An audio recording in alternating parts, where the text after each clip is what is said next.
नाज़रीन करام अस्सलामु अलैकुम वरहमतुल्लाह। महर कितना होना चाहिए, इसी मौजू पे बात करेंगे। निकाह के नतीजे में जो हुकूक और ज़िम्मेदारियाँ आयद होती हैं उनमें एक महर भी है। दरअसल ये औरत की इज़्ज़त अफजाई है।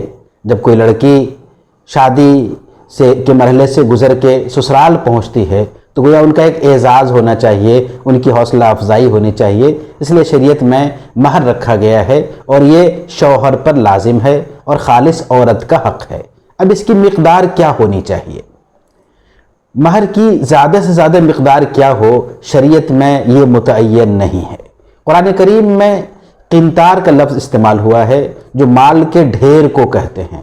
तो क़िंतार भी अगर कोई दे, सूरह निसा आयत नंबर 20 में कहा गया कि अगर किसी ने माल का ढेर भी दिया है तो उसको वापस नहीं लेना चाहिए। महर के हवाले से ये गुफ्तगू आई है। अलबत्ता कम से कम मिक़दार क्या होगी तो इसको तय किया गया है। एक हदीस में है, अल्लाह के रसूल सल्लल्लाहु अलैहि वसल्लम ने इरशाद फरमाया, ला महर अक़ल्ल मिन अशरत दराहिम, कि 10 दिरहम से कम महर की मिक़दार नहीं होनी चाहिए। तो ज़्यादा से ज़्यादा कोई हद मुतय्यन नहीं है, लेकिन कम से कम एक हद मुतय्यन है और वो 10 दिरहम है। ये असल जो महर है ये मर्द और औरत दोनों की माशी कंडीशन को सामने रखते हुए तय करना चाहिए। ना इतनी ज़्यादा हो मिक़दार कि अदा करना मुश्किल हो, और ना इस कदर कम तय करें कि जिससे लगे कि औरत की बेइज्जती क्या अंदाज़ा हो। ऐसा नहीं होना चाहिए, बल्कि दोनों की माशी कंडीशन का लिहाज होना चाहिए। आम तौर पे लड़की वालों की ख्वाहिश होती है कि महर की मिक़दार ज़्यादा से ज़्यादा हो। तो इसमें समाज, ख़ानदान, इलाक़ा, हालात, माशी कंडीशन, इन तमाम चीज़ों का लिहाज होना चाहिए। सीरत में हमें एक बहुत अहम चीज़ मिलती है। हज़रत उमर रज़ी अल्लाह अन्हु ने ये सोचा और इरादा किया कि महर की एक मिक़दार तय कर दी जाए, और वो मिक़दार 400 दिरहम है। हज़रत उमर ने मिंबर पे खुतबा दिया और इस बात का इजहार किया कि लोगों, महर में मुबालगा न करो, बहुत ज़्यादा महर ना रखो। और फिर आपने इस 400 दिरहम का जिक्र किया। खुतबे के बाद एक खातून ने हज़रत उमर को टोका और कहा कि कुरान करीम के अंदर क़िंतार का लफ्ज़ आया है, तो आप कैसे तय करेंगे।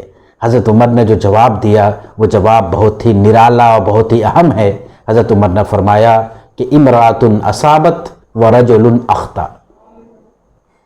जो खातून कह रही है वो सही कह रही है और मुझसे गलती हो गई है। मर्द ने गलती की और एक खातून ने सही नतीजा अखज़ किया। तो बहरहाल जो आम मिजाज है, आम माहौल है, बहुत ज़्यादा महर रखने का ये सही नहीं है। ये सोच के महर तय करना चाहिए कि उसकी अदायगी होगी। महर उधार भी हो सकता है, नक़द भी हो सकता है, लेकिन उधार रखने में भी तसव्वुर होना चाहिए कि जिस तरह दिगर चीज़ें हम उधार लेते हैं, कोई कर्ज लेते हैं, तो जहन में एक बोझ होता है कि हमें अदा करना है। लेकिन महर एक ऐसा कर्ज है कि जिसको अदा करने का सोचा ही नहीं जाता, तो ये सही नहीं है। बहरहाल कम से कम जो मिक़दार है वो 10 दिरहम है, और 10 दिरहम आज के दौर में 2 तोला 3.5 7 माशा की मिक़दार होती है। और अगर उसको हम मौजूदा ग्राम में देखेंगे तो 30 ग्राम और 618 मिलीग्राम है। चांदी की कीमत जाहिर सी बात है घटती बढ़ती रहती है।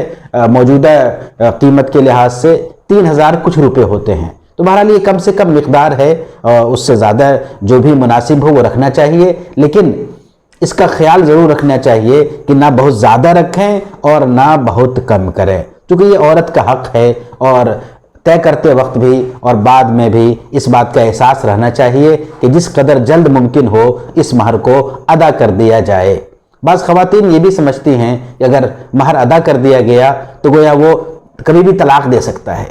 ये गलत तसव्वुर है। महर औरत का हक़ है, उसको लेना चाहिए और शौहर को देना चाहिए। तलाक एक अलग चीज़ है, इसका उससे कोई ताल्लुक़ नहीं है।